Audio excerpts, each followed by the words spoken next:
सो यार देखो, अगर तुम्हें फ्री फायर में भगवान बनना है तो तुम बन सकते हो। और हाँ, ये कोई लिमिटेड ऑफर नहीं है, बिल्कुल बन सकते हो, क्योंकि यहाँ तुम्हें सिर्फ हेड ही तो दिखाने हैं फाइट की तरह। और हाँ, तुम्हें क्या लगता है फाइट 444 हैक यूज करता होगा? बोलो बोलो, यस और नो। अच्छा चलो मेन टॉपिक पे आते हैं, हाउ टू कंट्रोल रिकॉइल। उसी तरफ तुम ये भी बोल सकते हो एम एक्यूरेसी कैसे बढ़ाएं, और उसी तरफ तुम ये भी सोच रहे होगे कि भैया इससे होगा क्या, ये भी बता दो। Nice question. सो देखो देखो देखो, अगर तुम फ्री फायर में कुछ ज्यादा ही एक्टिव रहते हो, बिल्कुल मेरी तरह, तो फिर तुम्हें ये वीडियो जरूर देखनी चाहिए। सोचो अगर तुम्हारी हर गोली एनिमी को लगे, सोचो तुम्हारा वन टैप जल्दी लगने लगे, एंड सोचो क्या सोचना था, चुप कर बे कुत्ते। एंड यस, अगर तुमने देखो अपना रिकॉइल कंट्रोल करना सीख लिया ना, तो समझ लो तुम 50% प्रो अभी से बन गए। एंड यस, अगर तुम्हें एक प्रो स्क्वाड के साथ खेलना है तो भैया तुम्हारा एम बहुत ही ज्यादा अच्छा होना चाहिए, क्योंकि अगर तुम्हारा स्क्वाड प्रो है तो जो सामने वाले बंदे आएंगे तो वो भी तो प्रो ही आएंगे ना। बाकी तुम खुद समझदार हो। एंड अगर तुमने रिकॉइल कंट्रोल करना सीख लिया तो तुम्हारा एमिंग एक्यूरेसी भी बहुत ही अच्छी हो जाएगी। एंड आई नो तुम में से बहुत से बंदों को पता नहीं होगी कि एमिंग एक्यूरेसी क्या होती है। एंड अब इसके फायदे भी सुन लो, तुम्हारे इजी वन टैप लगेंगे। हाँ सच्ची, अब लिख के दूं क्या? और ड्रैग हेडशॉट वो तो मक्खन की तरह लगने वाले हैं। और हो सकता है तुम्हें एक अच्छे स्क्वाड में जगह भी मिल जाए, क्योंकि देखो एम ही सब कुछ है। अब वो भले ही तुम्हारा रियल लाइफ में हो या फिर तुम्हारे गेम में, क्योंकि अगर तुम्हारे पास एम है तो तुम कुछ भी कर सकते हो, रियल लाइफ में भी और गेम में भी। तो अगर मेरी मानो तो अपने एम पर फोकस करो। आई नो मैं कुछ ज्यादा ही बोल गया है, मैं भी ना कभी कभी कुछ ज्यादा ही बोल देता हूँ, स्टूपिड। भाई मुंह की बात छीन ली। हाँ तो चलो फिर वीडियो को शुरू करते हैं बिना किसी देरी के। एंड अगर वीडियो बनाए हो तो इस वीडियो को लाइक कर देना, चैनल बनाए हो तो चैनल को सब्सक्राइब कर देना और अपने दोस्तों के साथ शेयर कर देना। तुम्हारे सब्सक्राइबर के चक्कर में आज मेरी जान चली जाती। चल झूठा। सो देखो, सबसे पहले बात करते हैं रिकॉइल क्या है एंड ये कैसे हमारे फ्री फायर में वर्क करता है। सो देखो, जब भी तुम किसी भी बंदे के ऊपर फायर करते हो, वो भले ही तुम्हारी शॉटगन हो, तुम्हारी AR हो या फिर तुम्हारी MP40 हो, उससे फर्क नहीं पड़ता। अगर तुम किसी भी गन को ज्यादा देर तक होल्ड करके फायर करोगे तो सिंपल सी जो उसकी गोलियां होंगी वो अपने एम से भटक कर इधर उधर जाने लगेगी। फॉर एग्जाम्पल के लिए तुम सामने देख सकते हो, ये मेरे सामने में कुछ भी है, ठीक है, मैं एंड इसके ऊपर जैसे ही फायर करूंगा, ये देखो मेरी 4-5 गोलियां सीधी सीधी जाएंगी और फिर उसके बाद ऊपर से ऑटोमेटिक गोलियां रिकॉइल कर जाएंगी। अब ये रिकॉइल इसलिए कर जाती हैं क्योंकि इसका काम ही है रिकॉइल करना। एंड यार अगर सीधी सिंपल भाषा में बोलें तो यार गन में रिकॉइल बहुत ही ज्यादा इंपॉर्टेंट है, क्योंकि अगर देखो गन में रिकॉइल नहीं होगा तो कोई भी नया प्लेयर आके सीधा सीधा गेम खेल सकता है। एंड फिर बताओ, एक नए प्लेयर में और एक 3 साल पुराने एक्सपीरियंस प्लेयर में फर्क ही क्या रह जाएगा? दोनों हेडशॉट मार लेंगे अगर गेम में रिकॉइल नहीं होगा। तो इसको कैसे कंट्रोल करना है एंड अपनी एम की एक्यूरेसी को कैसे बढ़ाना है, उसी को आज हम इस वीडियो में बताने वाले हैं। अब देखो, सबसे पहले हम बात करने वाले हैं कुछ ऐसे इन गेम मिस्टेक के बारे में जो कि तुम करते हो जिससे तुम्हारी गन रिकॉइल कर जाती है। अब वो ऐसी कौन सी मिस्टेक है? वो ऐसी 3 मिस्टेक है, ठीक है। तो सबसे पहले हम 3 मिस्टेक के बारे में बात करेंगे कि आखिर तुम ऐसी कौन कौन सी मिस्टेक कर देते हो भैया जिससे तुम्हारी गन ऑटोमेटिक रिकॉइल करने लग जाती है। सबसे पहली बात देखो, तुम जब भी फायर करते हो अगर तुम अपने जॉयस्टिक का यूज करते हो तो तुम्हारी गन बहुत ज्यादा रिकॉइल करेगी लॉन्ग रेंज में, यानी कि मिड रेंज में। लेकिन अगर कोई बंदा तुम्हारे एकदम क्लोज में आ जाता है तो तुम्हें वहां पर जॉयस्टिक का यूज करना पड़ेगा, वो कंपलसरी है, उसमें कोई दिक्कत नहीं है। लेकिन अगर तुम एक लॉन्ग रेंज में या फिर एक मिड रेंज में अगर तुम जॉयस्टिक का यूज करते हो तो तुम्हारी गोली वहां पर बहुत ज्यादा, मतलब एकदम समझ लो बहुत ही ज्यादा रिकॉइल करने वाली। जैसा कि तुम देख सकते हो यहाँ पर मैं देखो जॉयस्टिक का यूज करूंगा एंड ये ऑटोमेटिक ही, देखो मैं कुछ नहीं कर रहा, ऑटोमेटिक इतनी ज्यादा रिकॉइल कर रही है।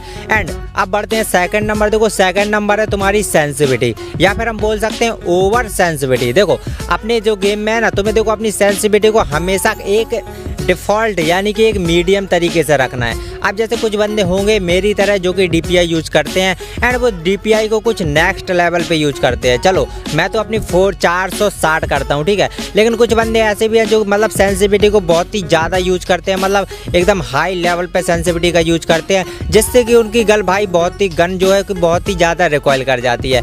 एंड हाँ, अगर तुम्हारे पास एक हाई एंड डिवाइस है तो तुम्हें उसमें सेंसिटिविटी को अपने थोड़ा कम कर लेना है, खासकर रेड डॉट की, जिससे तुम्हारा एम उसके ऊपर चिपका रहेगा एंड ज़्यादा गन रिकॉइल नहीं करेगी। तो समझ गए ना? देखो सेंसिटिविटी को तो अपने हिसाब से रखना है जिसमें कि तुम्हारी गन रिकॉइल ना करे। अगर बाई चांस तुम सेंसिटिविटी को बहुत ही ज़्यादा हाई कर दोगे तो सिंपल सी बात है, तुम्हारा सेंसिटिविटी हाई की वजह से तुम्हारा गन ऑटोमेटिक ही रिकॉइल करेगी, शॉर्ट रेंज में भी और लॉन्ग रेंज में, तुम्हारे हेड लगेंगे ही नहीं। मजा नहीं आया, पहली वाली बात ही नहीं है। अब बात करते हैं थर्ड नंबर मिस्टेक। देखो थर्ड नंबर मिस्टेक में तुम लोग क्या करते हो कि जब भी किसी भी गन से फायर करते हो ना तो उसको कंटिन्यू फायर करते रहते हो, जिससे कि होता क्या, तुम्हारी 4-5 गोली तो सीधा सीधा जाती हैं, लेकिन फिर उसके बाद जो सारी गोलियां हो जाती हैं वो रिकॉइल हो जाती हैं, जिससे कि तुम इजीली मर जाते हो, तुम्हारा हेड नहीं लगता है, तुम्हारा ड्रैग नहीं लगता है। ऐसी तुम्हारे साथ बहुत सारी प्रॉब्लम होती है और जिसमें कि सबसे बड़ी बात, सामने वाला बंदा इजीली तुमको मार देता है। अब ये ऐसी एक सिचुएशन में होता है जैसे कि तुम बहुत ही ज़्यादा घबरा जाते हो तो तुम्हारा हाथ ऑटोमेटिक उस फायर बटन को छोड़ने नहीं चाहता है, लेकिन तुम्हें वहाँ पर घबराना नहीं है। तुम्हें अपने जो फायर को है ना, तुम्हें एकदम छोड़ के, यानी कि 2, 4, 6, 8 ऐसी गोली तुम्हें मार के धीरे धीरे तुम्हें फायर करना पड़ेगा। तुम्हें कंटिन्यू फायर कभी भी नहीं करना है। अगर तुम कंटिन्यू फायर करोगे तो सिंपल सी बात है, तुम्हारी गन रिकॉइल करेगी, अब वो भले कौन सी भी गन हो। एंड अब बात करते हैं कि हम इसको कैसे रोक सकते हैं, कैसे हम रिकॉइल को कम कर सकते हैं। सो जो सबसे पहली टिप्स है वो है रिलोड। देखो तुम्हें क्या करना है, तुम जब भी किसी के ऊपर फायर करो ना तो तुम्हें थोड़ा सा गोली फायर करके तुम्हें रिलोड पे गन लगा देनी है। अब रिलोड से होगा क्या कि देखो जब भी तुम गन को रिलोड करते हो ना तो जो तुम्हारा एम होता है वो ऑटोमेटिक उससे डिस्कनेक्ट हो जाता है। एंड अगर एक बार तुम्हारा एम डिस्कनेक्ट हो गया तो वापस से वो रिस्टोर हो जाएगा, यानी कि जो तुम्हारा वो साइज होगा ना एमिंग एरिया, वो वापस से बाय डिफॉल्ट छोटा हो जाएगा, जिससे कि तुम उसको दोबारा मार सकते हो और तुम्हारी गोली बिना कोई रिकॉइल किए उसको दोबारा लग जाएंगी। एंड अगर तुम्हारे पास कोई स्कोप वाली गन है तो तुम उसमें देखो एक सिंपल सा ट्रिक यूज करके तुम रिकॉइल एकदम 0% ले सकते हो, वो है तुम्हारा जूम इन जूम आउट। अब देखो जो ये जूम इन जूम आउट वाला सिस्टम था ना, ये बहुत ही पहले से चलता आ रहा है, मतलब आज से कम 3 साल पहले सारे बंदे ऐसे लॉन्ग रेंज में गोली मारते थे क्योंकि उनका पहले गन बहुत ही ज़्यादा रिकॉइल होता था। सो देखो तुम्हें क्या करना है, सिंपल सा जूम करना है, जूम आउट करना है, जूम इन जूम आउट। इससे तुम्हारी गन बहुत ही ज़्यादा कम रिकॉइल होगी एंड जो तुम्हारी सारी गोलियां होंगी ना वो बंदे के ऊपर कनेक्ट हो जाएंगी, जिससे कि तुम्हारा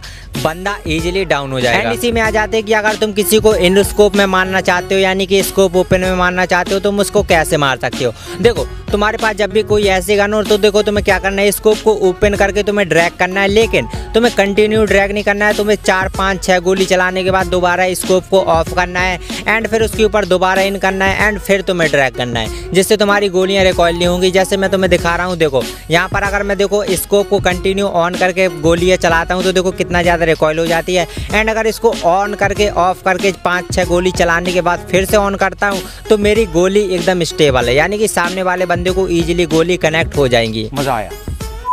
एंड अगर तुम्हारे पास MP5, MP40 जैसी गन है तो इसमें रिकॉइल कंट्रोल करना बहुत ही ज़्यादा ईजी है। वो देखो कैसे, सिंपली तुम्हें इन दोनों गनों में ना कवर एंड फायर का यूज करना है। देखो इस कवर एंड फायर में होता क्या है, तुम्हें मैक्सिमम 10 गोली चलाना है, यानी कि 8 से तुम्हें 10 गोली राउंड फायर करना है। फिर उसके बाद तुम्हें कवर में आ जाना है, जिससे तो कवर में आने के बाद तुम्हारा होगा क्या, जो तुम्हारा एम होगा वो उससे डिस्कनेक्ट हो जाएगा। एंड तुम्हें तो पता ही है जैसे एम डिस्कनेक्ट होगा वैसे ही तुम्हारा बाय डिफॉल्ट फिर से एम छोटा हो जाएगा। तो देखो सिंपल से तुम्हें कुछ नहीं करना है भाई, देखो सिंपल से तुम्हें फायर करना है, कवर में आना है, फिर फायर करना है, फिर कवर में आना है, जिससे कि तुम्हारा इन 2 गनों में तो कभी भैया समझ लो तुम्हारा इन 2 गनों में कभी एम रिकॉइल होगा ही नहीं।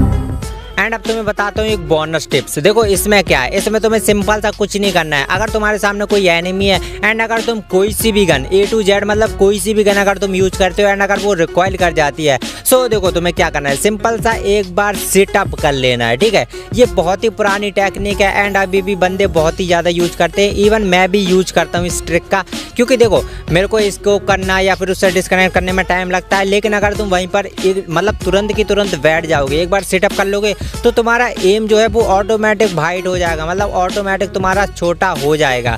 एंड इसी के साथ साथ तुम एक चीज़ और कर सकते हो, वेपन स्विच भी कर सकते हो, मतलब वेपन तुम स्विच करके फिर से तुम वो वाली गन हाथ में ले लो, जिससे तुम्हारा गन एक बार देखो अगर तुम्हारे हाथ से गन गई एंड तुम उसको दोबारा स्विच करोगे तो तुम्हारा एम फिर से तुम्हारा छोटा हो जाएगा, जिससे कि तुम्हारी गन रिकॉइल नहीं करेगी। लेकिन जो फर्स्ट वाली मैंने बताई थी कि यार सिटअप, ये सिटअप वाली तुम जरूर ट्राई करना, इससे तुम्हारा बहुत ही कम मतलब अगर तुम बहुत ही कम तुम्हारा एम जो है रिकॉइल होगा।